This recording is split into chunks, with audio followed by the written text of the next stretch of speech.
she's pregnant this season, so, because I was pregnant. So what's interesting about that, what we really dealt with, was it being an older pregnancy. You know, I'm no spring chicken, so it's different being 39 and pregnant. There's a whole other bunch of problems that come with it, you know.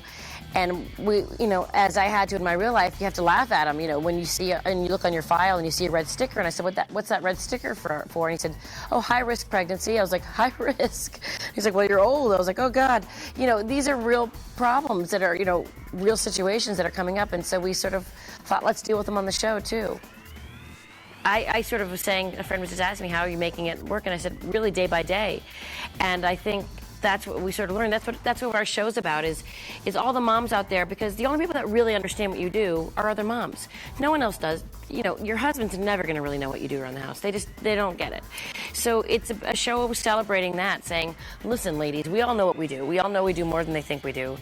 We all know that we take on too much. We should say no. We should delegate more. All these things, but we don't. We keep doing what we do. And this show is about a woman who's doing it and trying to make it work just like the rest of us. You know, it's real. She's got a real dented Durango in the driveway. She's got a real, you know, sassy teenage daughter that talks back to her. She has a real mortgage. She's got a real 11-year-old little girl that wants to go to space camp and she can't afford it.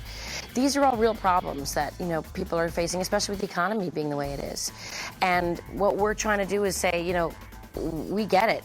Certain days are easier than others, and on the days that aren't so easy, you gotta laugh. Because if you don't laugh, you cry. You know, we all know that. So let's be in this together, because I think that's absolutely what we're trying to deal with on the show, is in a lighthearted way show that this is life, and you know, you have to sort of deal with it. You know, you always want to believe you're doing something good, you know, but it's always nerve-wracking. I think that's one of the benefits of being on Lifetime, is that we sort of knew that we didn't have to panic. They're really much more about growing a show and growing an audience. You know, it's not as hardcore as it can be out there, where they yank a show after 2 episodes because it didn't do as well as the show before it, or, you know, all that stuff.